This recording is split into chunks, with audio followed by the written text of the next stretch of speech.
I've got some contacts, but my goodness, like you are always on top of a lot of things in college football, but certainly when it comes to the coaches, the programs, the backstories, kind of what's been going on. And I want to do some storytelling with you and find out some of the information that you're getting.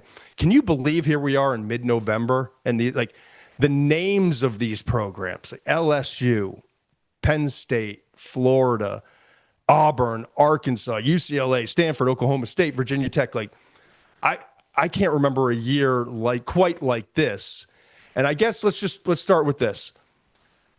If there's one thing that you're hearing right now, or there's some urgency in terms of what's going to, come up in the next handful of days, what would it be? The Virginia Tech situation is they're expected to be the first ones off the board, meaning the first vacancy that gets filled. They've had their eyes on James Franklin for a while. They've been talking to James Franklin for a while. James Franklin, from what we've been told, has been wondering, all right, is Florida State going to open? What are the other options here potentially? And I think Virginia Tech came through it to wanting an answer basically by now. So by the time this goes up, he'll either have accepted the job or they'll move on to either maybe Bob Chesney from James Madison, or maybe they'll try to hope they can land John Sumrall from Tulane. But he's also both those guys have not other options for sure, but like John Sumrall has definitely got interest from Auburn, and he's an Alabama native and did really well at Troy. Bob Chesney is drawing a lot of interest from UCLA. So this is where you get a lot of wires getting crossed and different things like that. And again, because Virginia Tech wants to move first, which I totally get it. That's why they could be the first domino to fall. It's a dangerous game if you're Franklin, right? Yeah, because it's like that game of musical chairs. If there's something you really want and it doesn't come open, or you maybe overplay your hand. Now the flip side could be, I know some people are like, yeah, it probably wouldn't be a bad thing for James to sit out a year, and kind of maybe recharge his batteries, maybe take a little more time to reevaluate everything, because you've just been in this grind for so long. Now, everything that I know about him is he's not a big hobbies guy. He's a big football guy. Yeah. He doesn't golf. He's not Brian Kelly. It's like, so I think he feels like I'm getting right back into this. I'm getting right back on the horse. And look, he has a lot of regional ties in that area. The Virginia Tech, Penn State jobs have quite a bit of overlap. And look, if he goes into the ACC, as you well know, the ACC is very gettable. You get it going there. There's no Ohio State in the ACC. There's no Oregon in the ACC. Whatever's happened with Clemson, it's not the same. So I could see why people are going, Virginia Tech. That's, we know Frank Beamer won there. There's some good talent in the recruiting pool around there. They financially have upgraded their commitment. So this will be interesting. Shane Beamer obviously struggling. Is that a name that has come up with Virginia? I know, like online and in different circles, but is there anything to that? Like, I didn't think there was, Todd, just because everything he's always said is, I don't want to go, be Frank's son, as a professional coach, right? And to some degree, that's always going to be part of his identity. But I think in that regard, going back to Blacksburg, now what's kind of nutty is just a year ago, he's going to a 9-3 season. And as you know, like, it's not just Lenore's. He's got, he's won some high level battles for some big time recruits. Yeah. And I think he's I don't want to say he's definitely recruited better than Spurrier did, because Spurrier recruited well there too. But I do think he has made them dangerous there. But you saw like kind of both sides of it this past weekend when they're in College Station. They can play good enough where you got an edge rusher who can make a big play and force a big play. And, Sellers may not complete 65% of his passes, but there'll be big plays. Nick Harbor, he's my like 2-time biggest freak. He's not getting caught. So you see elements of that. But I think there's also some frustration around with people at South Carolina and going, this is what we're going to constantly get from him, where it's a lot of 2 steps forward, 2 steps back. You mentioned Brian Kelly. He's you have this now lawsuit and everything going on with LSU. Um, I have a relationship with Brian. I appreciate some of the things about Brian, but I also recognize that there are a lot of people out there that don't appreciate Brian Kelly in certain elements. All of that aside, how much damage did this do to Brian Kelly, this stop in Baton Rouge, and how it played out? And what do you think is next for Brian? I think what it showed was like I think Brian Kelly did a terrific job everywhere else he had been before that, and certainly at Notre Dame. Yes. Not an easy job. It's not an easy job to No. stay on the horse there either, by the way. It's a different kind of shelf life. And so he bailed and he went to a place that he was a really bad fit. And you could just see it coming. And then it turned out to be probably, I don't want to say worse than you could have imagined, but it just didn't go well. They didn't have a top 10 season. They had a Heisman winner, but I think it was just getting a lot of stuff wrong in terms of the staffing, the recruiting, different things. Going forward, now you have a guy who's 64. And what does he want to do? Right? Yeah. Because I think this is a different job as a college football coach than it was pre-portal, pre-NIL, right? I just think I don't want to say it's entirely a young man's game when Kurt Signetti is killing it at Indiana because he's almost the same age as Brian Kelly, but I think they're wired really different. Like the one job I could see him maybe at is if Michigan State does open up. He's got a lake house up there. I could see it. But after that, I just don't see him go like when some of these group of five jobs, end up popping open because guys end up leaving for other jobs, whether it's Tulane or USF or Memphis or North Texas. I don't see Brian Kelly wanting one of those jobs, No, right? no. There's only so many jobs I could see him wanting. Michigan State, maybe. I'm not sure beyond that what he could get because, if you're Penn State, I don't know how you sell him there because the recruiting is a big issue with him and how committed is he to doing it at this stage of his career. I think that's to me that was as much of his undoing as almost anything else was that, and just you got to work at it and you got to like this job is way more The demanding relationship now. development with the young men, it felt like that if you want to summarize it, it felt like that was a big part of it, that there was a feeling of there Oh just yeah, I wasn't, mean we did two stories, one last year and one this year at the Athletic on his struggles there. And one of them, the starting center for 2 years there under Brian Kelly was on the record with us going, he just really didn't want to have a relationship. He didn't work at trying to, this wasn't like this was a walk-on who never saw the field. This was a starting yeah. center. He's like, you never really talked to him. It's just like, there's other guys I talked to for the story we did a couple of weeks ago. And it was like, we got recruits on the phone. They all want to be FaceTime. When I was around LSU in 2019, when they had that magical year, like you couldn't go 5 minutes without seeing some staffer come up to Ed Ogeron with a recruit's face on FaceTime wanting to talk to him. And that's a big part of the job. And from everything I was told, Brian Kelly would be like, have him make an appointment. And they're like, make an appointment. I got him on the phone right now. Right. That doesn't work anymore. Like, and it definitely doesn't work at LSU or one of these places where you're in big recruiting battles. And that's why I just think there's only so many jobs that I think he would fit at now. And I'm just not sure how many of those jobs he would want. Maybe Michigan State, if it's open. I'm not sure what else would fit into that smaller box now. I don't really feel like I have to promote what Bruce does because he's an absolute legend in his space. But if you want to read, I like the Freaks List is just one of my favorite reads all year long, and I know that that's shared by a lot of people in this industry and in a lot of just in the audience. But like the storytelling, the individual stories, some of the background that you're able to get, whether it's coaches, players, Bruce is a must follow, and the Athletic is where you can get all of his information, all of his stories. But I appreciate I that. feel like, Thank you. yeah, of course, man. I feel like we've kind of buried the lead here.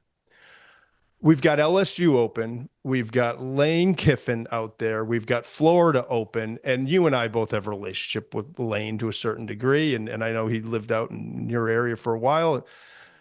Uh, he's absolutely loving all of this, right? And no coach leans into all of the trolling quite like Lane does. However, a decision is going to have to be made at some point, you would think. I hear less about LSU recently, and I've heard a lot about Florida, right? So take us through what your information is on, I guess, both of those schools, but specifically with Lane to start things off.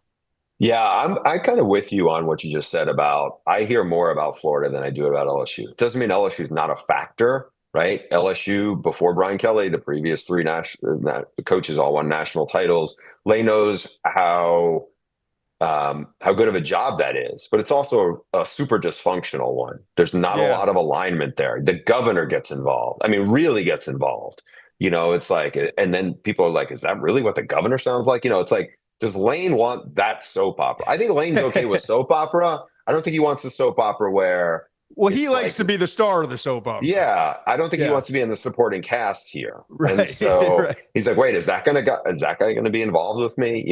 So I think with Florida, remember, he spent a lot of time in Florida. He obviously did well at FAU when he really revitalized his coaching career Mm-hmm. in Boca.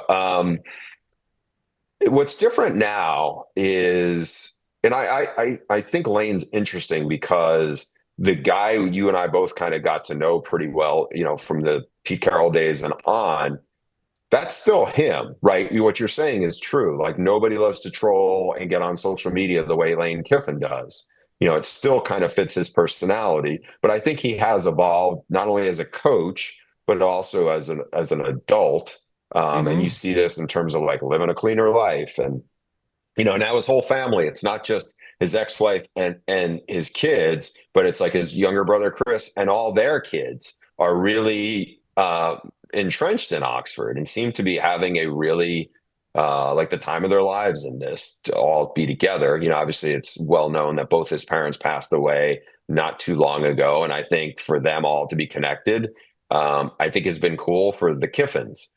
Now, having said that, on top of it, Ole Miss is set up really well in terms of in this day and age, it's way closer to the top of the SEC than it ever has been before because of the portal, because of their commitment to NIL, because of Walker Jones, who kind of runs the thing behind, runs everything behind the scenes. Mm-hmm. For people who don't know him, he's a former Ole Miss defensive back who was a CAA agent working with Jimmy Sexton, and at one point worked at Under Armour as an Under Armour executive. So he's kind of been in his sweet spot with Ole Miss and his alma mater, and I think he's played a big role in helping Lane get this thing to the next step.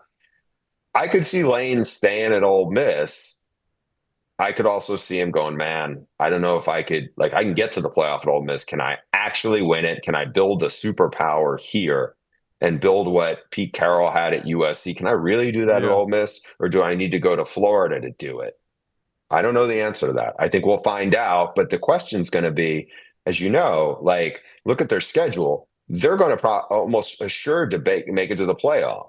So is Florida or whoever going to sit and go, all right, we're going to basically punt on this year's recruiting class and the portal window because he's probably going to be really busy. And I don't know how that plays out. I mean, I know Ole Miss would love to announce something before the Egg Bowl about like, staying. I know you thought he was going to go to Auburn 3 years ago, but he didn't, and that worked out great. And he's still here. We'll see. I think you're right. He loves being kind of the belle of the ball of the coaching carousel. There's a lot of big jobs, and there's not enough names out there to fill them.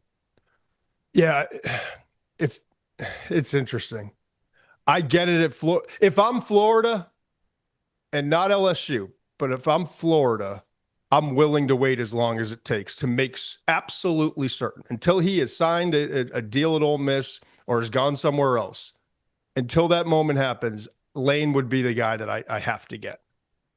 And then if it doesn't happen, then you regroup, and obviously you have a plan B in the waiting.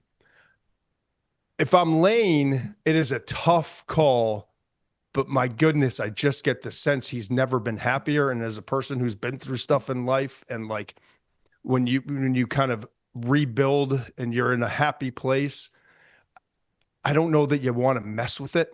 You know what I mean? I think you finally start to appreciate where you are in life, and some things are more important than you thought they were when you were 27 or 37. You know what I mean? So Oh, I that's know going to be an exactly what interesting. you mean. Yeah, I think that's the question is going to be too.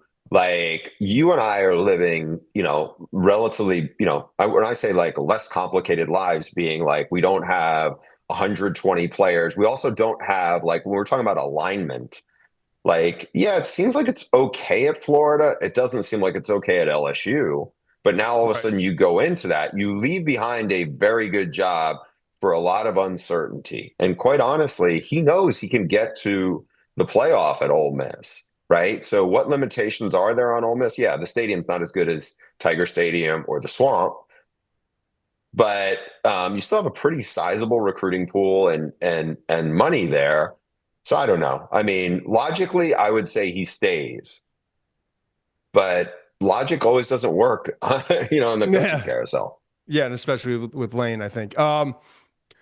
So then there's LSU.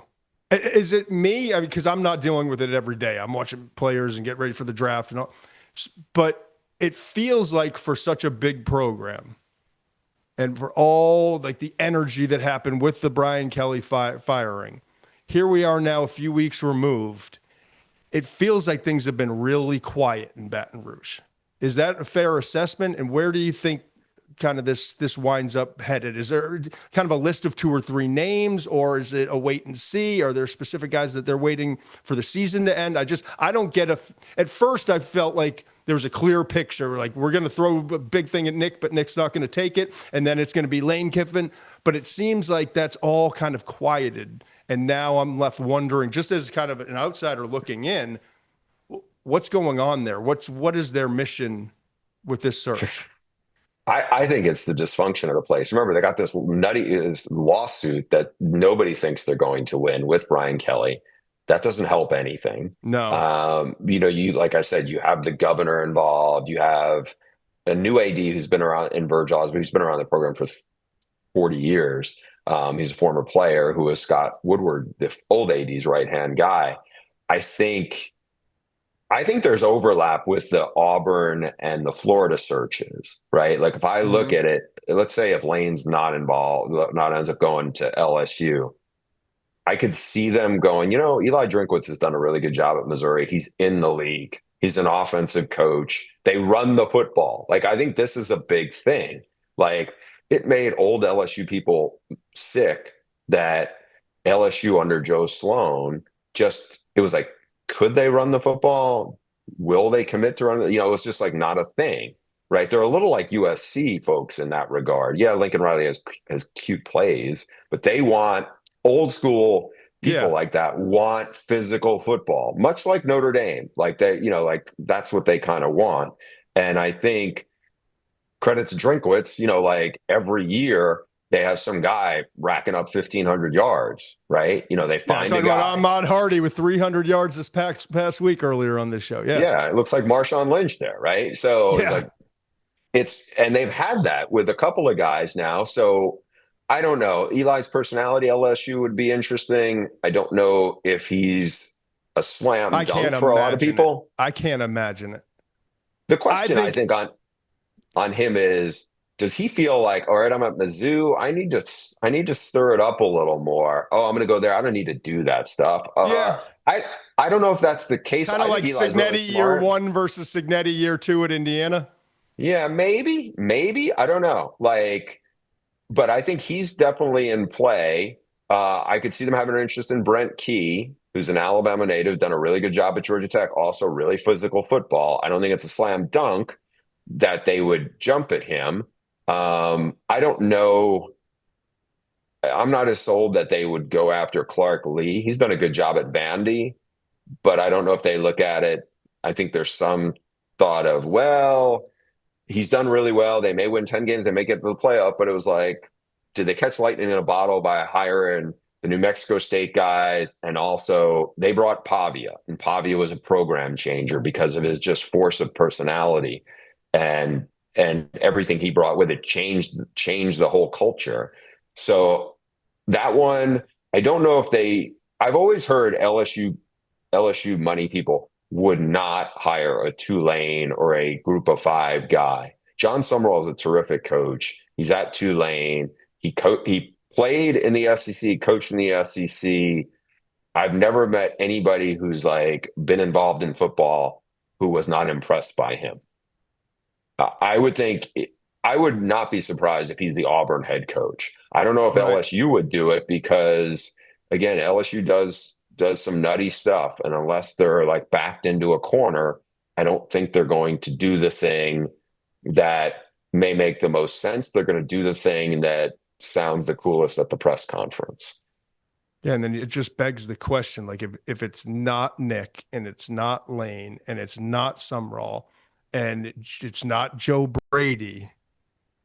Yeah, I don't think Joe Brady wants to be like he's not far from getting a head coaching job in the NFL. And just everything I know about Joe is he does not want to work in the NFL in college. He didn't want to work in college football that much when it was 2019 before the craziness of all the portal movement and everything else. I just can't see him wanting. No, I agree, but lifestyle. that's kind of one of the names when this first opened it makes sense. Everyone went right 2019 and that magical year. So that one's going to be interesting. And then there's Penn State, and I feel like I know too much of the kind of dysfunction and some of the issues going on behind the scenes there. And forever it was Matt Rule and the ADs vacationing in Spain with Rule and their friends. And then all of a sudden, Rule's back at Nebraska. And you start to wonder, first of all, what kind of job is this? And obviously it's Penn State, but is someone racing to go up there with some of the things that are kind of in the backdrop and have to recruit there and try to go up against Ohio State and Michigan, and now the expanded Big Ten. And then you kind of look at like Brian Hartline would be my number one choice, but is that a move that he would want to make? What are you hearing on Penn State? Yeah, I think so. The Pat Kraft, the AD, he worked with Rule together at Temple, so that made sense. Yeah, of course. And then obviously Cignetti, they locked him up quick. Mike Elko this weekend, a Northeast guy. I think that would have been a great hire if they could have pulled that off. I don't think they got close to it, but and now you're getting in the part where I don't want to say it's like really reaching, but the names I've heard that they've had interest in, or some have kicked the tires on a little bit. Brian Daboll just recently fired from the Giants, as you know, not that far removed though from helping Nick Saban win a national title at Alabama.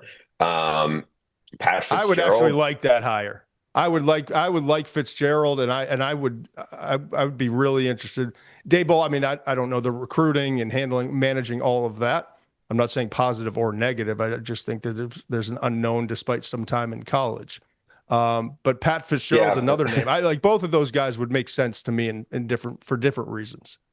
Yeah, I think the key with both of them, especially Fitzgerald, is what staff is he putting together. He's he did an amazing job at his alma mater, but the last 2 years he was there, they were 4-20. Yeah. And I think, like he's obviously shown he can do more with less, but now does that mean that he's going to be able to overtake Ohio State? Like Hartline is interesting because yes, you would be weakening Ohio State.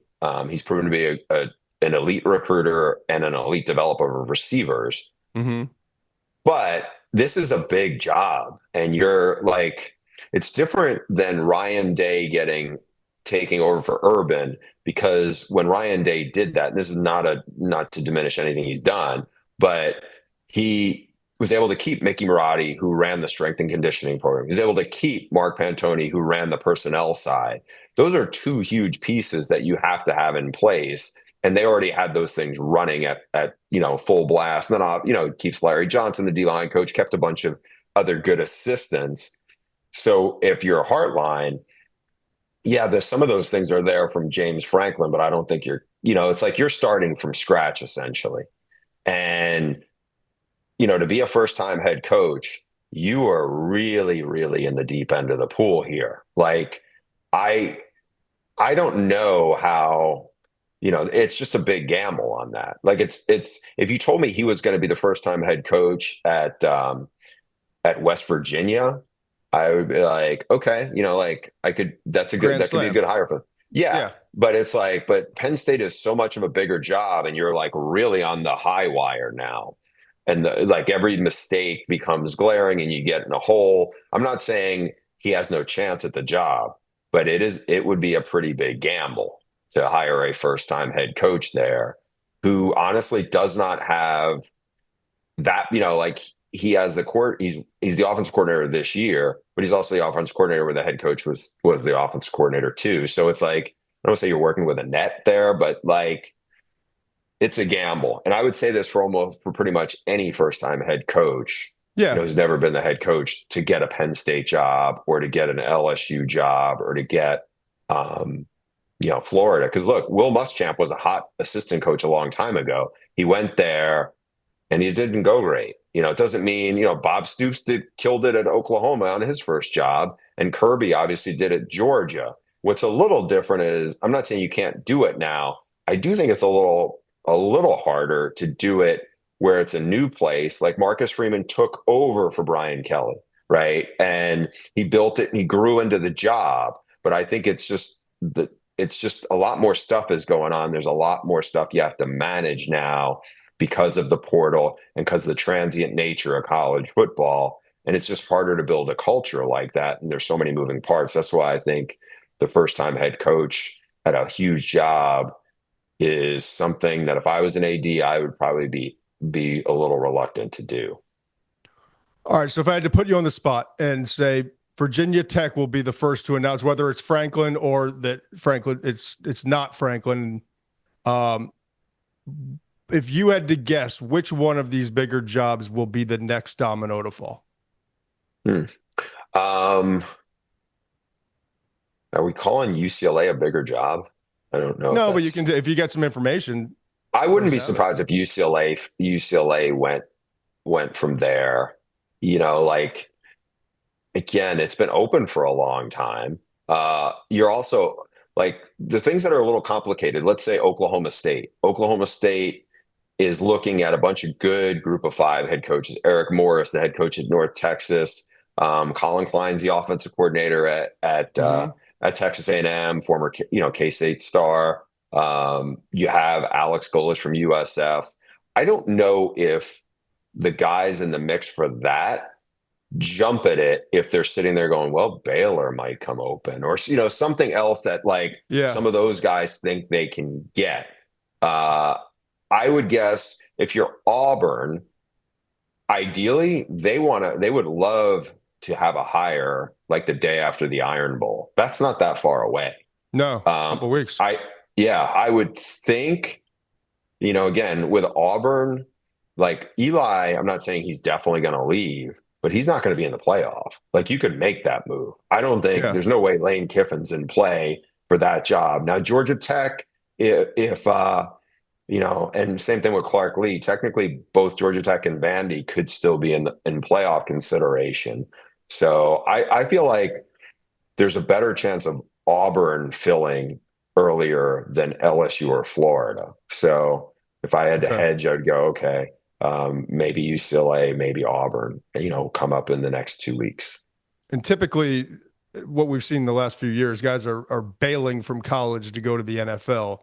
Anything on like Tommy Reese, who's the OC at the Browns, or Zach Robinson, OC for the Falcons? I've heard Reese maybe at UCLA. I've heard Robinson maybe Zach Robinson, Oklahoma who's now the State, OC, yeah. Oklahoma State. Is anything there or?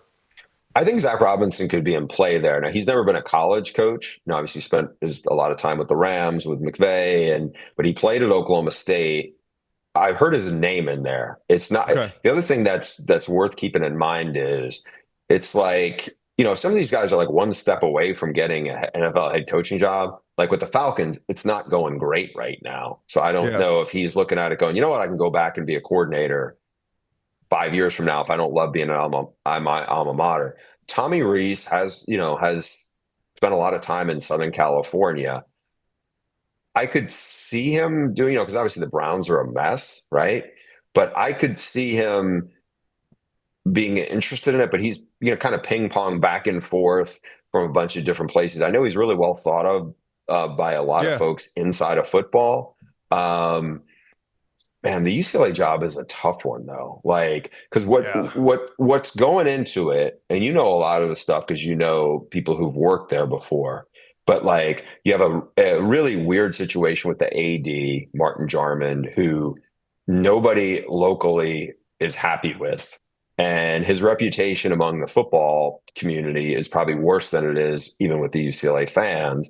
And I think his buyout is like $7 million.